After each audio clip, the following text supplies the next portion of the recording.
explore around, since I would have to return to California to my duty station in a few days. She wanted to explore the new terrain with me. We walk along the beaten path, admiring nature in the wooded areas, flowers, and even small animals and birds that inhabited the area. Olivia went to college for zoology, so she enjoyed teaching me about the different animals and the ways to identify them by their tracks and other signs. As we were walking to the camp clearing in this particular forest, we came across a hardly visible pathway, winding deeper into the brush. Her nature calling was pulling her into it. She wanted to explore and find a place inside to set up camp. But call it military intuition, but I felt really uneasy with the idea. Reluctantly, with her pleading, I agreed. We then began to trek through the brush, thorny vines cutting up my legs through my jeans, and a spider web hitting me in the face every now and again, due to the overlaying branches. We walked for roughly 45 minutes until we came into a clearing, deciding this was the best spot we could set up camp. Olivia pitched our tents as I got the fire roaring, and at this point, the dusk is creeping in on us. We lay down to settle in for the night, and all is well. That is, until I'm awakened by things being thrown by the side of my tent. It takes me a little bit for my eyes to adjust to the darkness. The campfire was now a dim glow. My eyes finally adjust as I look around. I wasn't truly awake until the smell hit me like a semi-truck. The smell of rotting garbage. It was sickening. As I tried to gain my composure, that's when I saw the figure. It was tall, very large and stocky, and appeared very human-like, just too large to be a person. There was still tapping against the tent, some large, others small, but I didn't make a peep. My voice was lodged in my throat, and I'm not even sure at this point I was breathing. All the hair on my body was on end. I was terrified.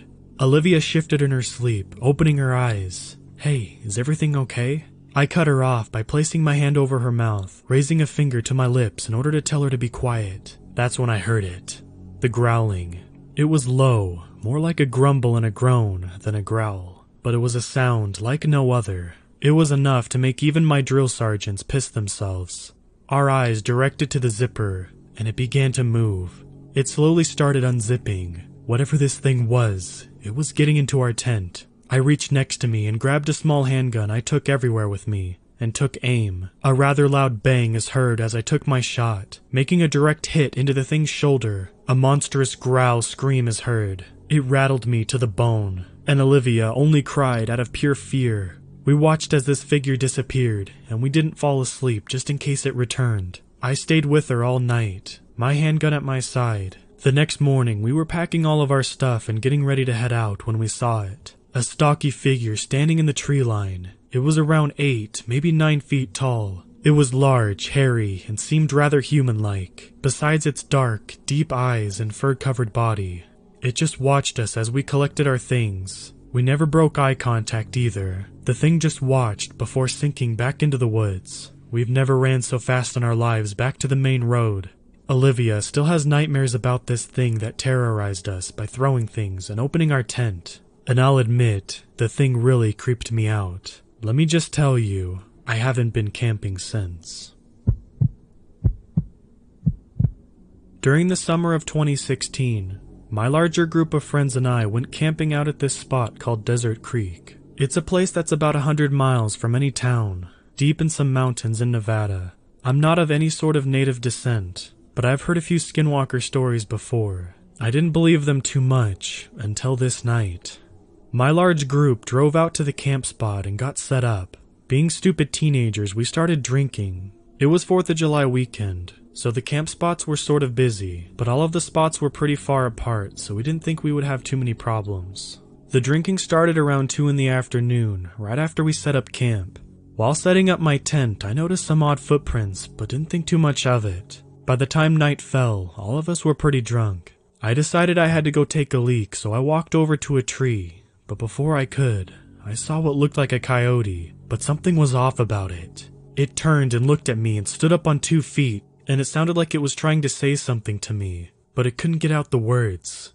They were just sounds for a few seconds. I was paralyzed with fear, and then it seemed like the words started to become more clear, but it's still not right. I heard my best friend, let's call him C. C's voice came from its mouth. "Hey, hand me another beer." That's when I snapped out of it. I turned and ran back to camp and told everyone, but no one believed me, and I wasn't sure if I believed myself. But after, I became really paranoid. I thought I could hear sounds all night. When it was time to go to bed, I had almost forgotten about it. Keep in mind, we were about 2 36-packs, in between about 8 of us. I was lying in my tent listening to the crackling of the fire when all of a sudden I could hear footsteps, but they were scattered. I looked out the window of the tent and saw a humanoid figure about 10 feet away standing next to the fire staring at me. Then it said again in C's voice, "Hey guys, I think I'm gonna go to bed." That's when I heard C say from his tent, "What was that?" He poked his head out of the tent and screamed. Everybody got up at that point, and that's when this thing turned and lunged at my other friend. Let's call him Jay. Jay jumped out of the way and hopped into his car, which was right next to his tent. The thing then howled this terrifying sound, and that's when I realized the smell of rotten eggs and burning garbage. The thing ran away and C said, "Guys, we need to get out of here." We all hopped into our cars and started driving out. When one of my friends in front of me stopped about a mile from the main road, I got out with the pistol my dad had let me borrow for protection, and I realized my friend's truck had a flat tire. We all heard the howl again, and it sounded like it was in the middle of the canyon where we were in, about a 25-minute drive away from us. We thought we would be okay, so we got to work putting the spare tire on. We had only just gotten the flat tire off and we started to smell the rancid odor again. We stopped and looked around and heard the howl once again, this time right next to us. We bolted to our cars and tried to drive away when this thing jumped out in front of the car and stood up. The creature looked into my eyes and spoke once more, but in a demonic-like voice. "Gonna have to try harder than that." I slammed on the gas and this thing jumped over my car. We got out of there and drove 150 miles back home, still drunk and way past curfew, but we didn't care. The next morning, I drove my friend back to his truck, and when we both got there, we were both struck with this terrible feeling in our stomachs. His truck's windows were broken, and scratched into the car all over the place was every single one of our full names. There were 2 animals in the bed of the truck, but we couldn't tell what kind of animals they were because they were so mangled. From that point on, we had never given a thought to going camping at Desert Creek ever again.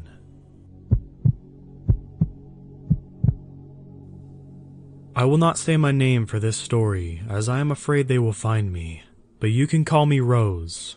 I was 14 when it happened, so about a year ago. I was at a powwow with my friends, a young girl, let's call her Lily, and her older sister, Saria. It was getting late, probably around 10 p.m., when we came up with the idea to tell scary stories. I've always been fascinated by skinwalker stories, though I have never seen one myself. Well, that was about to change. I came up with a story and told my friends, then Lily, then Saria. After telling stories, we finally got tired and went to bed. Saria and Lily slept in a small tent, while I slept in a camper with my dad. I've been up where the powwow is many times, and we call the area the grounds. I'm not really a native. I have a little Blackfoot, but I'm mostly Irish. The grounds are full of mostly Cherokee. Anyway, I came up with a stupid idea to scare my friends. I went outside next to their tent and snapped a twig. Then I made loud footsteps along with hard breathing and groaning noises. I could see their shadows sit up, so I knew they were awake. I was just about to shake the tent when I heard footsteps behind me. I knew there were bears and big cats in the woods, but they rarely come in the grounds because all of the lights and people. I didn't want to take any chances, so I slowly walked towards my camper. Then I hear the same groaning noises I made behind me. I thought it was Lily or Saria trying to get me back, but something wasn't right. It sounded just like my voice. "Haha, very funny guys," I call back to their tent. "Haha, very funny guys," said someone who sounded just like me in the woods.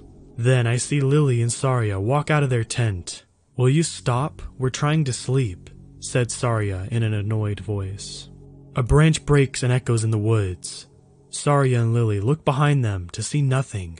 "I think a bear is out there. Hurry, come inside my camper," I whisper to them. They both walk towards me, when suddenly a loud, curdling scream filled my ears. It sounded like a girl and a dog screaming in the woods. Loud footsteps came closer to us. We ran as fast as we could to my camper and slammed the door shut. I looked out the window and see a dark shadow next to my friend's tent. Then I did something I still regret to this day. I got a flashlight and shined it at the figure.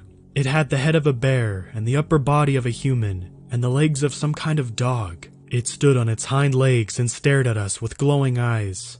I screamed so loud I probably woke everyone up from a mile away. My dad came running.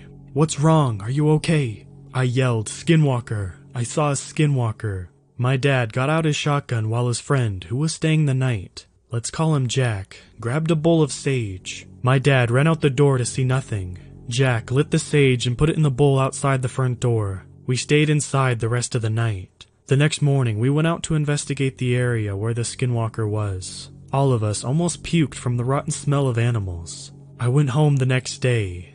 You would think the story ends there, but sadly no, there's more. I was laying in bed trying to sleep when I heard footsteps outside my window. I looked at my window to see a face of a bear. It followed me home. I screamed, but I was home alone because my mom was still at work. The skinwalker banged at my window, cracking it. I tried to let out another scream, but what came out was a loud growl. The creature froze. I did something I thought I would never do. I ran to the window and yelled, "Go away! Be gone!" at the creature. Slowly, it backed away into the woods. I stayed up all night waiting for it to come back, but it never did. Why did it follow me home? And why did I do what I did? I probably will never know, but all I care about is it's never coming back. I'm 15 now, and still no sight of the monster. Hopefully, I will never see something like that again. My name is Jonathan. I'm 22. I've encountered this creature twice, so I'm covering the first time I saw the thing, which was when I was 14 and lived with my parents. My grandparents told me stories of skinwalkers, and they took them quite literally, which is how I knew what this thing was. One night, I was getting ready to go to bed, and my cat was in my window. As I went to get into bed, he started growling. I didn't really think much of it, just thought maybe he saw a deer or a strayed cat or dog. He kept going and started hissing. Then my curiosity got the best of me and I looked out the window. I froze. I hadn't looked directly at it. I had just looked at my yard, and its glowing red eyes caught the corner of my eye. I knew exactly what it was.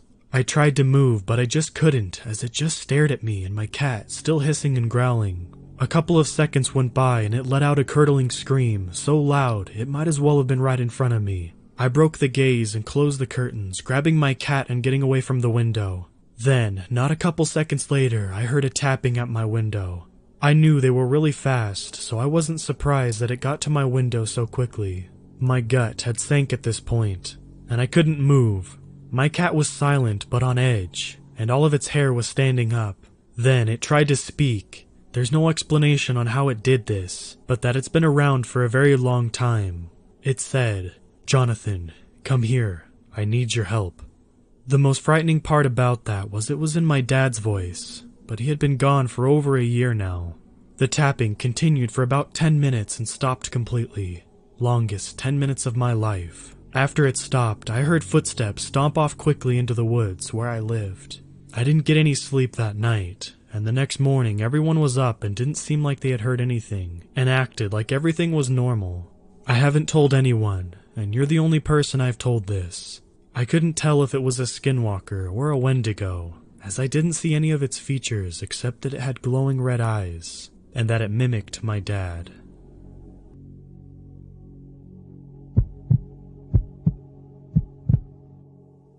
I was 15 when this happened. I have some family in Arizona, so I decided to go out there for the summer. I was very bold and stupid. My grandmother used to say, "You're like a young wolf cub, always trying to figure out your fangs. That can lead to trouble." I didn't understand at the time what she meant by that. My uncle, let's call him Tom, told my cousins and I when I arrived not to go out at night. I thought to myself, why not? Sure, the place is colder at night, but I'm 15, almost a man. So I waited until he, his wife, and children went to sleep that night. I snuck out of the house quietly. I was wandering around, looking at everything, houses, stores, etc. I had walked 2 to 3 miles away from the house when I realized that I needed to take a leak somewhere away from the streetlights. I found a house with no one living in it not too far from the road. I stepped off the street, going around the right side of the house. I was in the middle of doing my business and I thought I heard a cry from a little girl, but it sounded somewhat off, like if it was coming from a tunnel or something far off in the distance. I listened closer for a while before stepping in that direction I thought it may have come from. I yelled, "Hey, little girl, where are you?" Then the crying just stopped. I was confused. What was going on? That's when I heard it. My own voice, but not quite right. More like a growl reply. "I'm scared. Can you come to the other side and help me get home?" The home was almost a dog's growl. My mind was racing now that I was fully creeped out, and I felt an overpowering need to run. As I turned to do just that, I heard movement from somewhere behind me. At the same time, I started smelling something like rotten meat. Looking back, I saw it. I think it was trying to look human, but the way it moved, like a movie zombie, all stiff. Though once it saw me, it started moving much smoother. Plus, its eyes were wrong. They look like dog eyes when light hits them at night. As it moved closer, the thing tried to mimic my Uncle Tom's voice. I just ran from it, but as messed up as its walk was, the thing was fast. I ran full speed, but the thing was catching up fast. The thing passed me, then turned into the middle of the road. I saw something about it, now that it was in the streetlight. Not only was its eyes dog-like, but the face was no longer human, but looked like a coyote now. My instincts told me to run the other way. I was frozen, and before my eyes, the rest of the body snapped and popped as it was transforming into the coyote on all fours. I ran in the direction of my uncle's house. I heard it coming for me as I ran. This is where something weird happened.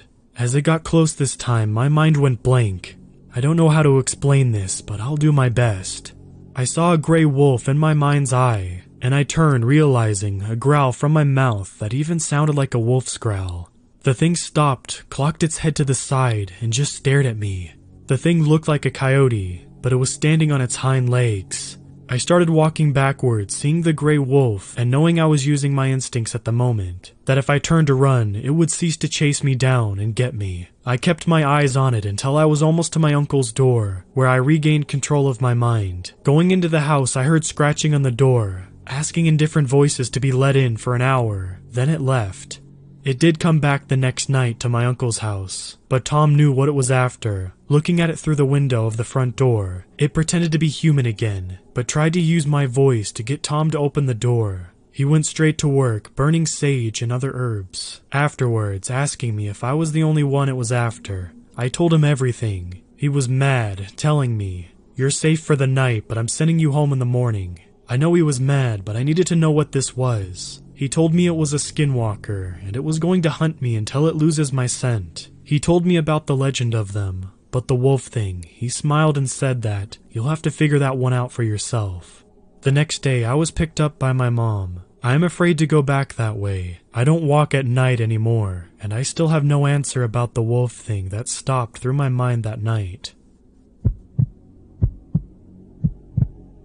I was heading to a small town in southern Utah with my wife and a couple of friends. We were on our way to see Lee, a friend of mine that hadn't been seen for a long time. We met up with him at his place and decided to hang out at a nearby lake. It was a typical quiet campsite with a fire pit and a couple of logs around it. We had a little picnic there and we were exchanging stories and catching up with each other all day. Eventually, one of my friends, Bryce, got tired and decided to fall asleep in the car while the rest of us continued talking. At this point, twilight had fallen. Erica and I were discussing something while my wife and Lee were talking about something else. All of a sudden, my wife and Lee fall silent. Erica and I quickly notice. We look at them and Lee says, "Get in the car." I asked him, "What's wrong?"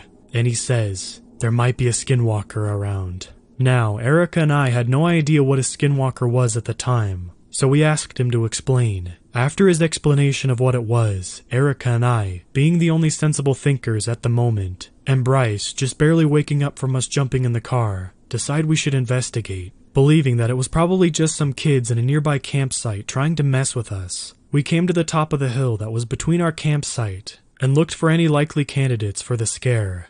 None. All we could see was a couple of trees and some bushes. We even called out and there was no response. As we were walking back to the campsite, we heard it. A rustling in the bushes behind us. We look again but see nothing. At this point, we were considering that Lee and my wife may be right. We get back, and it's getting dark fast, so I ask them, is there something we can do to keep them away for a little bit? Yes, said Lee. They don't like fire. And Tim, my wife, and Bryce start working on the fire, while me and Erica go down by the lake to collect the 2 liters we had put there in the water to keep cold. Now it's dark, and Erica and I headed back with the sodas. We hear rustling in the bushes beside us. We're both scared. We hurry back and start putting everything back in the car as soon as possible, while Lee made sure the fire kept burning. After getting everything into the car, I rush over to the fire pit and tell everyone to get in the car as I proceeded to stomp the fire out. Right as the fire went out, I hear a curdling scream across the lake. I felt my heart stop. Lee had said skinwalkers are fast and could make up a full lap around the lake in a matter of seconds. I jump in the car and yell, "Go!" Right as the engine started and the lights come on, we see it. Coming out of the bushes right in front of us, glowing yellow eyes and what looked like a zombified coyote with decaying flesh.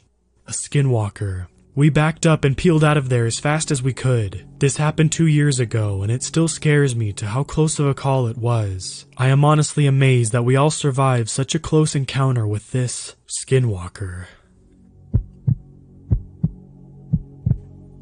When I was about 11 or 12, we lived in a small house made of mud and stone, a lot like our house now. It was 2 of my brothers and I in the house. Everyone else had gone to the feast and left us to tend the sheep. We were getting ready for bed when we heard the dogs going crazy outside. Thinking it was nothing more than coyotes howling in the distance, we told them to be quiet. We began to drift off into sleep, and the dogs would not shut up. Somehow, I was able to get a few hours of sleep. Then I woke up very late in the night. It was very quiet and still in the house, except for my brother snoring and breathing. I realized I needed to use the outhouse and woke up my brother to take me there. He teased me about being scared, which I certainly was. We went out with our flashlight to the outhouse. The dogs began with their crazed barking out in the sagebrush, going from one place to the next. My brother went first and I waited for him outside. While waiting, I tried to follow the dogs with my flashlight. Suddenly, there was a very loud whine from one of the dogs. Then everything went silent again. It was really too quiet for that time of year. Not even the sheep were making noise. Suddenly, I heard a few of the dogs going completely mad by the truck. When I looked over, there was this man. He was unbelievably tall, leaning one arm on the cab roof of the truck. He was looking at the dogs for a little. They all scattered in different directions. The thing looked up at me, and I saw its face. It had a pure white face, like a full moon, 2 burning yellow eyes, and a slight smile that was pure black. I could not move or make a sound. It began to walk towards me with long strides, until it finally towered over me. All I began to see was dark red.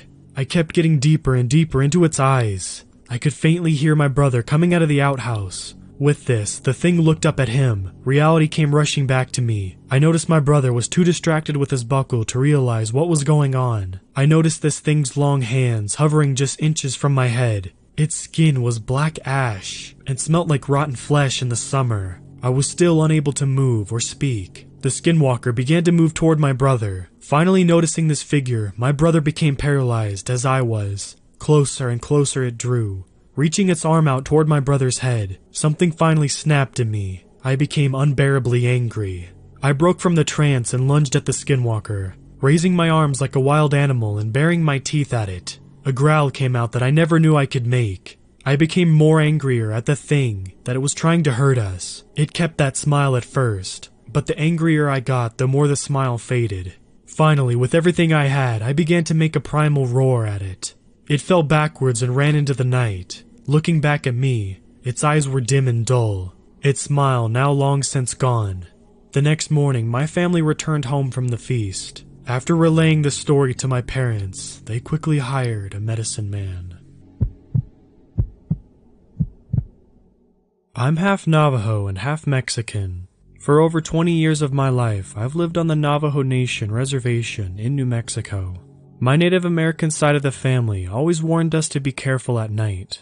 My grandparents would always tell me stories of these shape-shifting witches who can curse you or mess with you. They called them skinwalkers, because they would take the skin of animals and wear them to change into that animal, or something in between a human and an animal. I never believed in it really. I'm only half Navajo and light-skinned, so I was never treated the same by most people here. So I drifted away from the culture and thought it wasn't for me. It was around summertime. This happened when I was in high school, so about 6 to 8 years ago. I would have been like 15 to 17 then. I used to hang out with a group of guys who liked to do a lot of delinquent type stuff. You know, smoke cigs and stay up all night playing video games at someone's house. Then at 3 a.m., if we felt like it, we would go sneak out to Paradise. I know, it's an ironic name. It's basically a giant metal pipe that carries irrigation water to all the farms. But really, it was also a spot for kids to get drunk or high in the evenings. However, the place did have a scary history of kids and adults who drowned in the night. But I always thought those were urban legends. But at 3 a.m., that was our time. We as boys would test one another across the pipe, sort of an initiation, to see how far you could go. We usually could go all the way across. Now keep in mind, this pipe goes well over 3 stories high. It's also wide. I'd say as wide as an average car. We would walk this thing for kicks in a group of 9 at 3 a.m. So one night, me and a small group of friends were driving around bored at 2 a.m., wanting to spook each other. So I said let's go to Paradise and walk the pipe. As to most of these friends I was hanging out with had never done it. They agreed, pumped up on energy drinks, and we drove. It was pretty quiet. The sky was dark and the night was cold. The boys with me were Michael, Cody, Tommy, and Theral. Now, Theral was the driver because he had a car and his family was pretty well off too, so he never had to worry about cash. We got to the place and he didn't want to go, said his parents were traditional, and he wanted to just chill in the car. Basically, he wanted to text some chick, I'm sure, without us bugging him. I told him it's fine, keep the car locked and running in case we see something scary. Me and the other boys went on without him. As we got onto the lead pipe, a few of the guys were scared and had me take the lead. As we crawled, I'd say a fourth of the way on the pipe, talking and laughing, I noticed a faint white or light gray bat bigger than my head flying around us. It dived for us a few times. We dodged it, but then Tommy slipped because of the shoes he was wearing and almost fell off the pipe. I reached out, grabbing him on his right arm. Michael had grabbed my shirt collar and Cody grabbed his. Altogether, we got back on the pipe, shaken that we almost lost Tommy to the dark depths below. The bat was gone. We were all freaking out, but the guys wanted to continue. We laughed about it as guys usually do. We passed the halfway point on the pipe with no problems, but as we got 3/4 of the way, Michael saw something.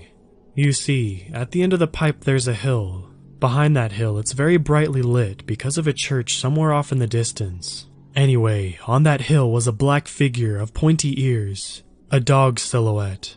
Now, Michael was a tough guy. He yelled at that thing, "I'm not scared of you, Skinwalker," and tossed a few rocks he had in his pocket. One rock hit the pipe and the other fell into the brush below. That shadow silhouette dog stood up on its 2 legs like a person. We all freaked out, jaws dropped. Then Cody said, "Look, another one to the left." Tommy said there's another one on the right.